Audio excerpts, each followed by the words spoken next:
ইরানের বিশাল সাফল্য, খামেনির দেশ উন্মোচন করল ইসরায়েলের গোপন পারমাণবিক কর্মসূচি। মধ্যপ্রাচ্যের অন্ধকারে হঠাৎ যেন বজ্রপাত। তেহরান ঘোষণা করেছে তারা উন্মোচন করেছে ইসরায়েলের বহুদিনের লুকানো পারমাণবিক কর্মসূচি। ইরানি গোয়েন্দারা নাকি এমন সব নথি ও তথ্য হাতে পেয়েছে যা ইসরায়েলের অস্তিত্ব কাঁপিয়ে দেওয়ার মতো। ইরানের রাষ্ট্রীয় টিভিতে সম্প্রচারিত প্রতিবেদনে বলা হয়েছে, ডিমোনা পারমাণবিক স্থাপনার তথ্য, শীর্ষ ইসরায়েলি বিজ্ঞানীদের তালিকা এবং গোপন গবেষণাগারগুলোর খুঁটিনাটি এখন তাদের হাতে। শুধু তাই নয়, ইরানের দাবি এসব ফাঁস হওয়া নথিতে যুক্তরাষ্ট্রের সম্পৃক্ততার প্রমাণও পাওয়া গেছে। খাতিবের বিস্ফোরক দাবি। ইরানের গোয়েন্দা মন্ত্রী ইসমাইল খাতিব সাংবাদিকদের সামনে দাঁড়িয়ে বলেন, আমাদের হাতে এখন লক্ষ লক্ষ পৃষ্ঠার নথি। এটাকে আমরা বলছি তথ্যের ভাণ্ডার। ইসরায়েলি নাগরিক, সেনা ও কর্মকর্তারা নিজেরাই আমাদের সহযোগিতা করেছে। খাতিবের দাবি, কেউ অর্থের লোভে, আবার কেউ ইসরায়েলের প্রধানমন্ত্রী বেনিয়ামিন নেতানিয়াহুর প্রতি ঘৃণা থেকে ইরানকে তথ্য দিয়েছে। তিনি ব্যঙ্গ করে বলেন, নেতানিয়াহু, ইরানের পানির সমস্যা সমাধান নিয়ে ভাবার আগে তোমার সেই কর্মীদের আর্থিক সমস্যার কথা ভাবো, যাদের অনেকেই টাকার জন্য, আবার কেউ তোমার প্রতি বিরক্ত হয়ে আমাদের সাথে সহযোগিতা করছে এবং এখনো করছে। মার্কিন ছায়া। ইরানি মিডিয়ার ভাষ্য অনুযায়ী ফাঁস হওয়া নথিতে ইসরায়েলি গোপন প্রকল্পগুলোর সঙ্গে মার্কিন যুক্তরাষ্ট্রের যোগাযোগও রয়েছে। তবে এই তথ্য স্বাধীনভাবে যাচাই করা সম্ভব হয়নি। তবুও ইরান এ নিয়ে স্পষ্ট বার্তা দিয়েছে, শত্রুদের ভেতরে ভাঙন ধরানো তাদের কৌশলের অংশ এবং তারা শুধু সীমান্তে নয়, প্রতিপক্ষের ভেতরেও প্রবল শক্তি নিয়ে প্রবেশ করতে সক্ষম। দীর্ঘ শত্রুতার নতুন মাত্রা। 1979 সালের ইসলামী বিপ্লবের পর থেকেই ইরান ইসরায়েলকে প্রধান শত্রু হিসেবে দেখে আসছে, আর চলতি বছরের জুনে সংঘটিত 12 দিনের যুদ্ধ সেই বৈরিতাকে আরও ঘনীভূত করেছে। তখন ইসরায়েল বলেছিল, ইরানের পারমাণবিক ও ক্ষেপণাস্ত্র কর্মসূচি তাদের জন্য হুমকি। যুক্তরাষ্ট্রের সহায়তায় ইসরায়েল 3টি ইরানি পারমাণবিক স্থাপনা ধ্বংসও করেছিল। কিন্তু আজকের এই গোয়েন্দা নাটক যেন উল্টো দিকে আঘাত। ইরান বিশ্বকে জানিয়ে দিল, যুদ্ধ শুধু আকাশে ক্ষেপণাস্ত্র ছুড়ে নয়, তথ্যের যুদ্ধে জেতাও সমান গুরুত্বপূর্ণ। ইরানের শক্তির বার্তা। বিশ্লেষকদের মতে ইরানের এই ঘোষণা শুধু তথ্য ফাঁস নয়, এটি এক ধরনের মনস্তাত্ত্বিক যুদ্ধ। একদিকে ইসরায়েলকে বিব্রত করা, অন্যদিকে দেখানো ইরান শুধু টিকে নেই, বরং প্রতিপক্ষের গোপন কক্ষ পর্যন্ত পৌঁছাতে সক্ষম। তেহরানের এই প্রকাশে মধ্যপ্রাচ্যের উত্তেজনা নতুন করে উস্কে উঠেছে। ইসরায়েল কিভাবে জবাব দেবে সেটাই এখন বড় প্রশ্ন। তবে একটি বিষয় স্পষ্ট, ইরান বিশ্বকে আবারও মনে করিয়ে দিল, তারা কেবল যুদ্ধক্ষেত্রেই নয়, গোপন যুদ্ধেও এক ভয়ঙ্কর প্রতিপক্ষ।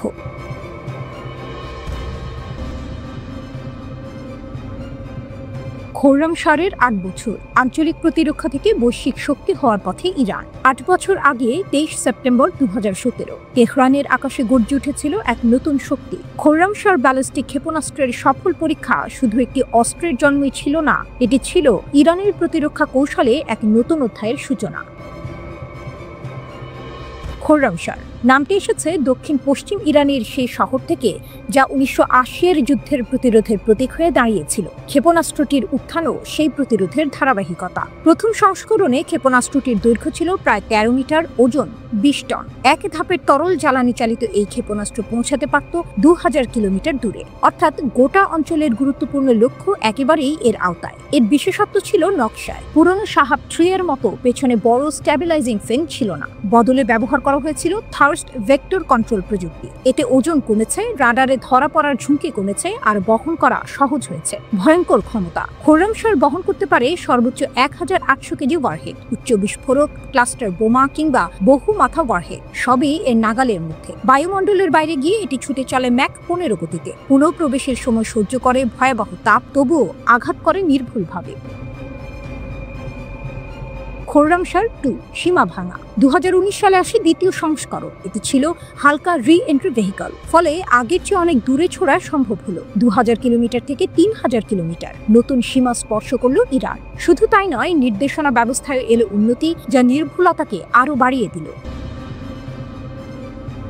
খোর্রামশার 4 বা খাইবার দ্রুততম আঘাত। 2023 সালে উন্মোচিত হলো সর্বাধুনিক খোর্রামশার 4, যা খাইবার নামে পরিচিত।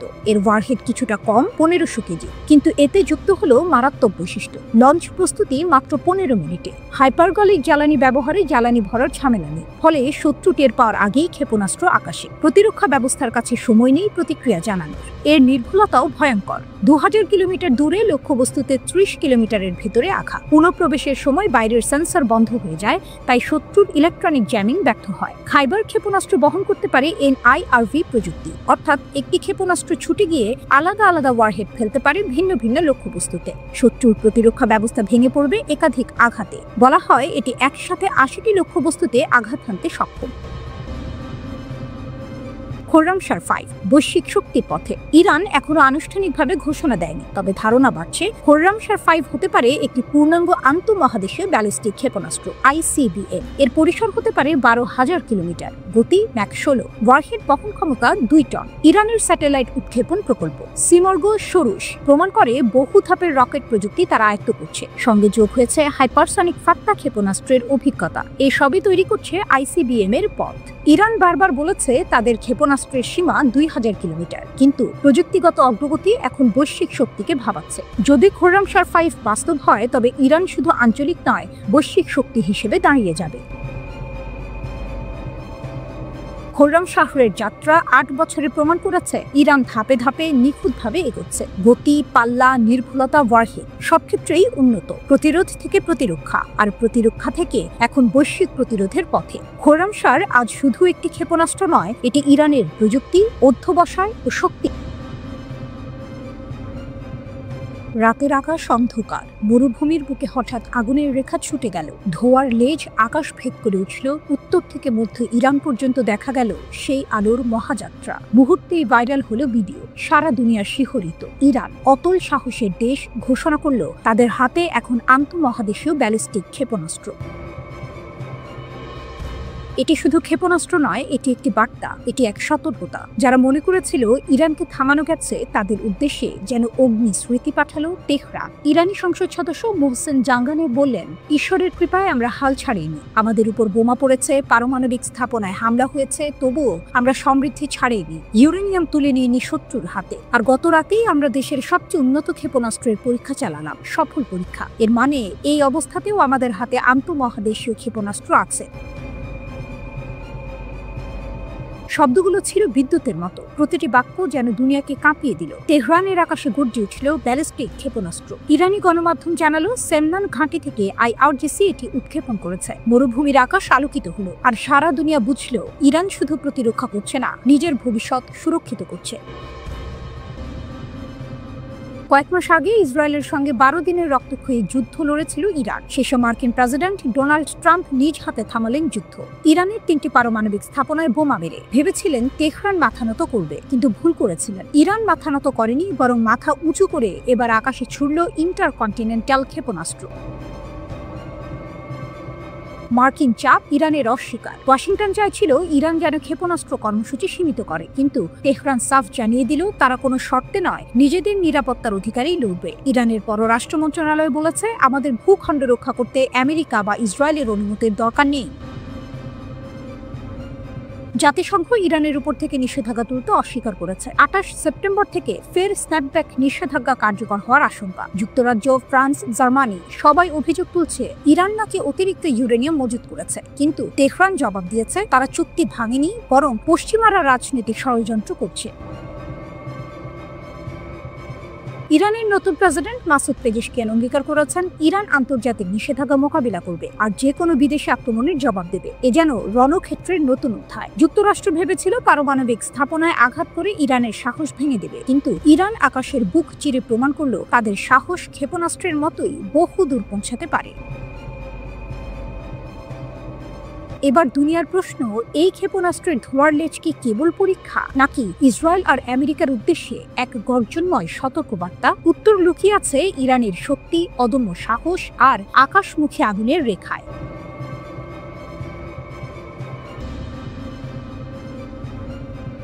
বিশ্বমানচিত্রে একবারে কণ্ঠস্বর গড়িয়েও থাকলো কাঁপন, কিন্তু ইরান নড়বড়ে হয়নি। চাপ বাড়লে তারা পিছিয়ে যায় না, বরং আরো শক্ত হয়ে ওঠে, এবং সেটাই বাস্তব। ইরানের সর্বোচ্চ নেতা আয়াতুল্লাহ খামেনি সম্প্রতি স্পষ্ট ভাষায় বলেছেন, যুক্তরাষ্ট্রের সঙ্গে সরাসরি কোনো আলোচনা হবে না। তার যুক্তি সহজ, আমেরিকা আলোচনার আড়ালে নিজের শর্ত চাপিয়ে দেবে। খামেনি বলেন, যদি কোনো জাতি ভয়ে বা চাপের সামনে নত হয়ে আলোচনা করে, তবে সেটি শেষ হতে জানে না। আজ পারমাণবিক বিষয়ে দমে গেল, কাল ক্ষেপণাস্ত্র বা অন্য ক্ষেত্রে দমানো শুরু হবে।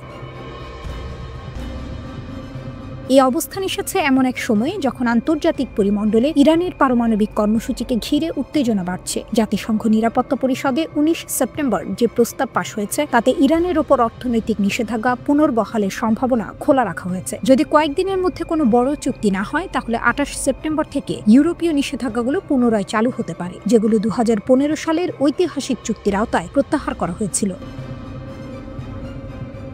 ইরানের কূটনৈতিক ও কড়া কণ্ঠস্বর একসাথে দেখা গেছে। এদিকে ইরানের পররাষ্ট্রমন্ত্রী আব্বাস আরাকচি জার্মানি, ফ্রান্স, যুক্তরাজ্য ও ইউরোপীয় ইউনিয়নের পররাষ্ট্র নীতি প্রধানের সঙ্গে বৈঠক করেছেন। আলোচনার মূল বিষয় ছিল ভবিষ্যৎ নিষেধাজ্ঞা ও পরিদর্শকদের প্রবেশাধিকার। পশ্চিমা দেশগুলো বলছে, ইরান যদি তার পারমাণবিক কার্যক্রম সীমিত না করে অথবা আন্তর্জাতিক পরিদর্শকদের প্রবেশাধিকারে বাধা দেয়, তবে নিষেধাজ্ঞা স্থগিত রাখা হবে না।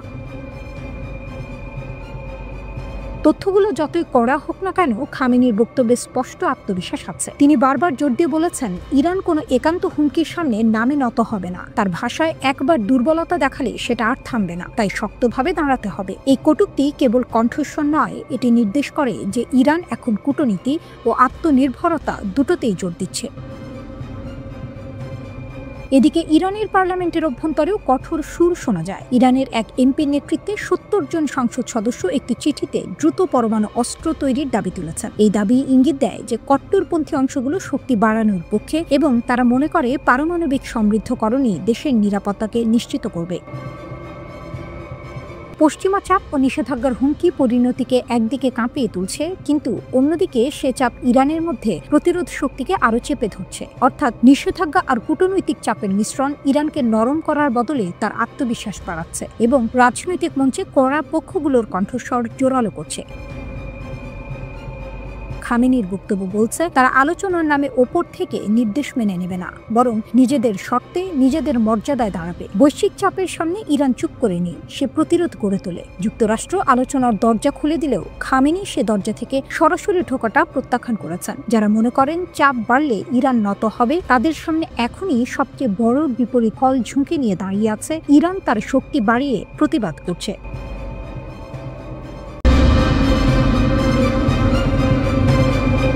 ইরানের নতুন প্রতিরক্ষা ও পারমাণবিক কৌশল। মধ্যপ্রাচ্যের আকাশে উত্তেজনা ফের ঘনীভূত হচ্ছে। ইরান, যে দেশ বছরের পর বছর বিদেশি হুমকি, চাপে, আক্রমণে দাঁড়িয়েছে অটল, এবার তার প্রতিরক্ষা নীতি ও পারমাণবিক অবস্থান পুনর্বিবেচনার ডাক দিচ্ছে।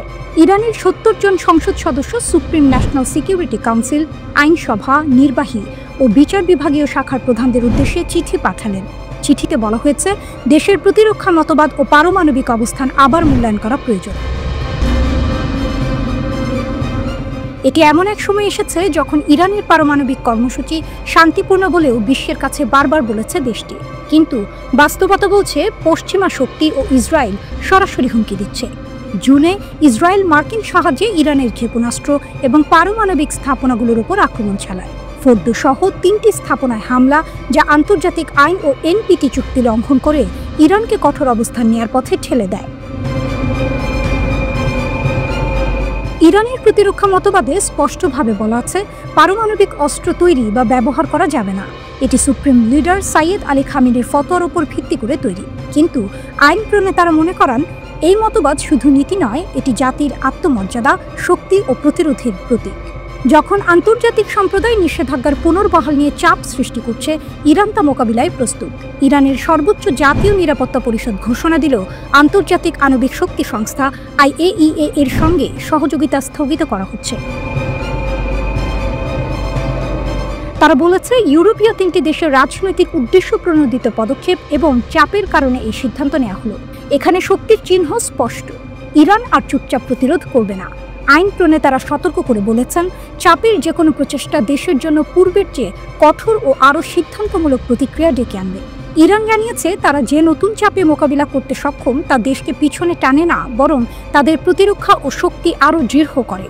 সাম্প্রতিক চুক্তিতে IAEA এর পরিদর্শকরা সীমিত প্রবেশাধিকার পেয়েছিলেন, কিন্তু পূর্ণ তদারকি কখনো পুনঃপ্রতিষ্ঠিত হয়নি।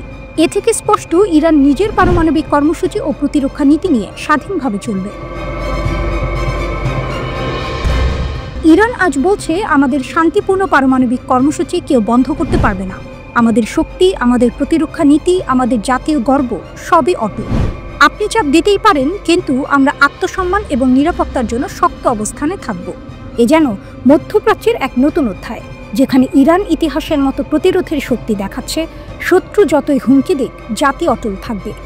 আন্তর্জাতিক চাপ, নিষেধাজ্ঞা, হামলা সবই থাকুক, তেহরান অটল। কারণ এটি শুধুই দেশ নয়, এটি শক্তির এক জীবন্ত প্রতীক।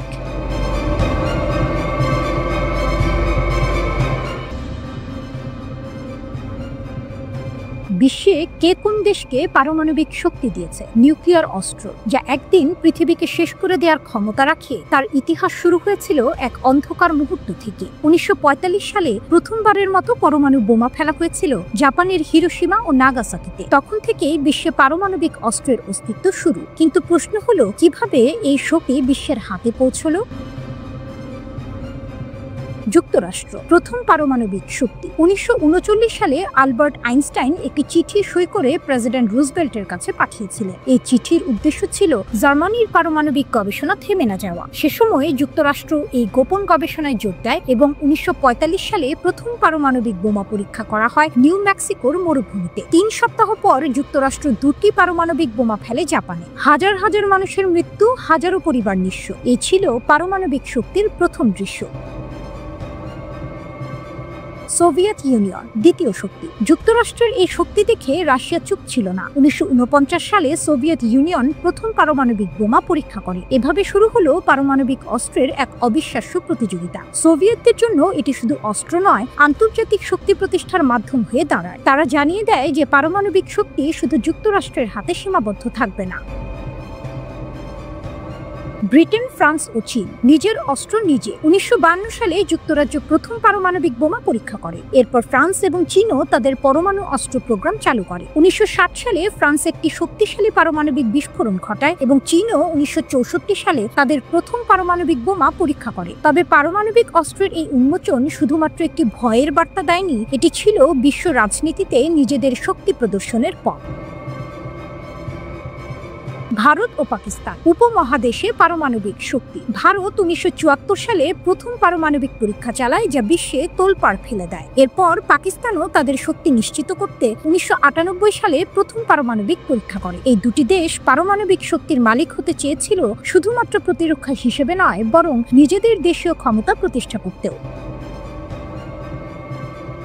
উত্তর কোরিয়া সর্বশেষ মঞ্চ। উত্তর কোরিয়া অনেক বছর পরে 2006 সালে প্রথম পারমাণবিক পরীক্ষা চালায়। এরপর থেকে তাদের পরীক্ষায় গড়ে ওঠে বিশ্বের জন্য এক বড় বিপদের সংকেত। 2017 সালে উত্তর কোরিয়া তাদের সবচেয়ে শক্তিশালী পারমাণবিক পরীক্ষা চালায়। ইসরায়েল গোপন শক্তি। এদিকে ইসরায়েল পারমাণবিক অস্ত্র রাখলেও কখনো তার অস্তিত্ব স্বীকার করেনি। এটি পারমাণবিক ধোঁয়াশা হিসেবে পরিচিত। 1960-এর দশকে তারা এই অস্ত্র তৈরি শুরু করে এবং এখনও এটি তাদের জাতীয় নিরাপত্তার একটি সুনির্দিষ্ট অংশ।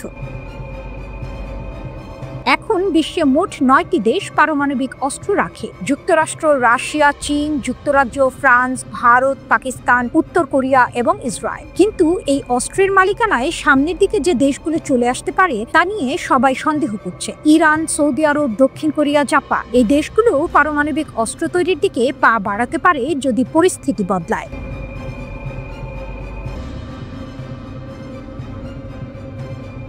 নিশ্চিত ইসরায়েলের বিরুদ্ধে সৌদি আরব পেল পারমাণবিক ঢাল। রাতের আকাশে শীতল হাওয়া বইছে, অথচ মধ্যপ্রাচ্যের মাটিতে আগুন জ্বলে উঠছে। প্রশ্ন উঠেছে, সৌদি আরব কি সত্যি ইসরায়েলের বিরুদ্ধে পারমাণবিক ঢাল পেয়ে গেছে? কাতারে ব্যর্থ ইসরায়েলি হামলার পর হঠাৎ করে খবর ছড়িয়ে পড়ল, পাকিস্তানের সাথে প্রতিরক্ষা চুক্তি করে সৌদি এখন ইসলামিক পারমাণবিক বোমার সুরক্ষায়। যেন মরুভূমির বুকে বজ্রপাত। এক ঝলকে কেঁপে উঠল পশ্চিম এশিয়ার নিরাপত্তা ভারসাম্য।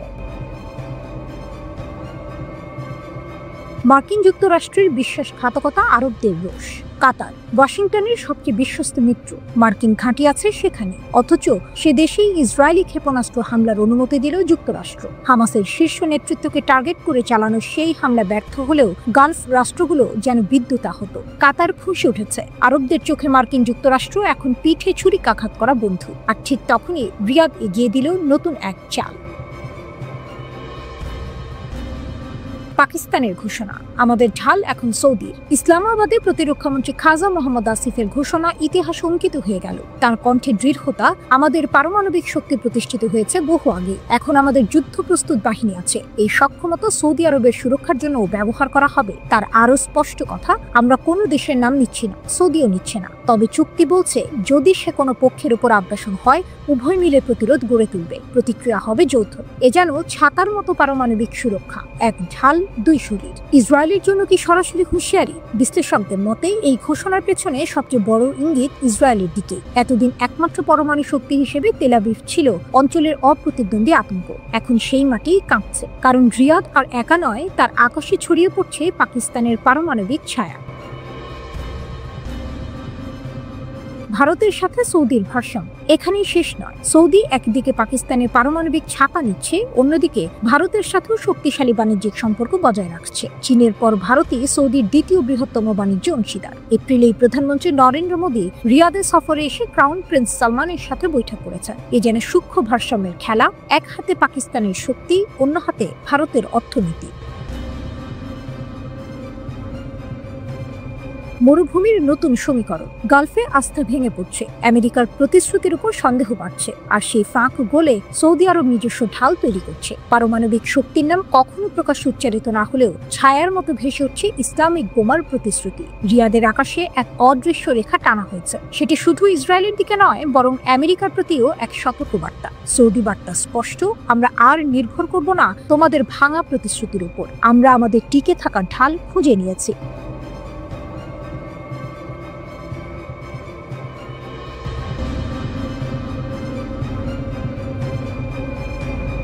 মধ্যপ্রাচ্যের আকাশে এক রাত, অন্ধকারে লুকিয়েছিল 12টি যুদ্ধ বিমান, মুহূর্তে ভেদ করল দোহার আকাশ। কূটনৈতিক এলাকার বুক চিরে ছুটল আগুনের রেখা, আর সেদিন রাতেই পৃথিবী শিখল এক নির্মম শিক্ষা। ভৌগোলিকভাবে ক্ষুদ্র হলেও কাতারের প্রতিরক্ষা সত্যিই ক্ষুদ্র।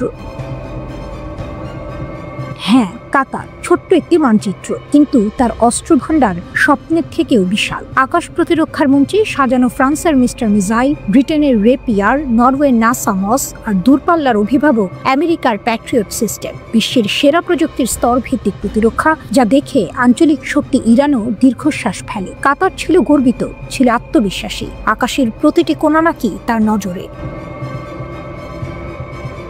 কিন্তু সেই আত্মবিশ্বাস গুঁড়িয়ে দিল ইসরায়েলের 12টি যুদ্ধ বিমান। প্রতিরক্ষা স্তর ভেঙে পড়লেও যেন কাগজের দেয়াল, রাডার নীরব, মিসাইল অচল, আর দোহা অরক্ষিত। এক মুহূর্তে প্রশ্ন ছুটল, এ কি নিছক ব্যর্থতা, নাকি আগে থেকেই জানা ছিল সবকিছু?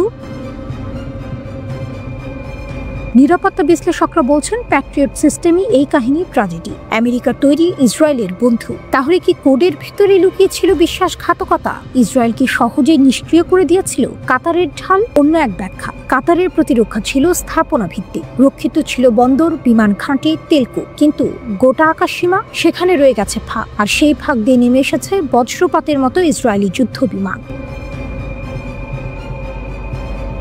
সবচেয়ে নাটকীয় স্বীকারোক্তি এলো কাতারের প্রধানমন্ত্রী মোহাম্মদ বিন আব্দুর রহমান আল থানির কাছ থেকে। তার কণ্ঠে হতাশা, চোখে বিস্ময়। তিনি বললেন, ইসরায়েল এমন প্রযুক্তির মিসাইল ব্যবহার করেছে যা রাডারে ধরা পড়েনি, মানে প্রতিরক্ষা ছিল অন্ধকারে, আর শত্রু তখন আকাশের বুকে নৃত্য করছিল। তেল সমৃদ্ধ কাতার চেয়েছিল শক্তির প্রতীক হতে, কিনেছিল সেরা অস্ত্র, সাজিয়েছিল সেরা প্রতিরক্ষা, কিন্তু যুদ্ধের থিয়েটারে প্রমাণিত হলো অস্ত্র নয়, চালনার দক্ষতাই আসল শক্তি। আধুনিক সরঞ্জাম থাকলেও সীমাবদ্ধ ছিল প্রযুক্তিগত দক্ষতা। ফল, অদৃশ্য হাতুড়ির আঘাতে ভেঙে পড়ল পুরো প্রতিরক্ষা নেটওয়ার্ক। এই দৃশ্য যেন এক মহাকাব্যের ক্লাইম্যাক্স। ছোট্ট এক দেশ, হাতে বিশাল ভান্ডার, কিন্তু এক আঘাতেই উন্মোচিত হলো ভঙ্গুরতা। বিশ্লেষকরা বলছেন এই হামলা শুধু একটি আকাশসীমা লঙ্ঘন নয়, বরং এক নীরব বার্তা। মধ্যপ্রাচ্যের দাবার ছকে কাতার কেবল খুঁটি, রাজা নয়। তাহলে প্রশ্ন জাগে, এটা কি সত্যিই প্রতিরক্ষার ব্যর্থতা, নাকি এর আড়ালে আছে অদৃশ্য সমঝোতা? উত্তর কেউ জানে না। তবে ইতিহাস জানবে, সেদিন রাতে দোহার আকাশে জ্বলে উঠেছিল আগুন আর ভেঙে গিয়েছিল কাতারের অহংকার।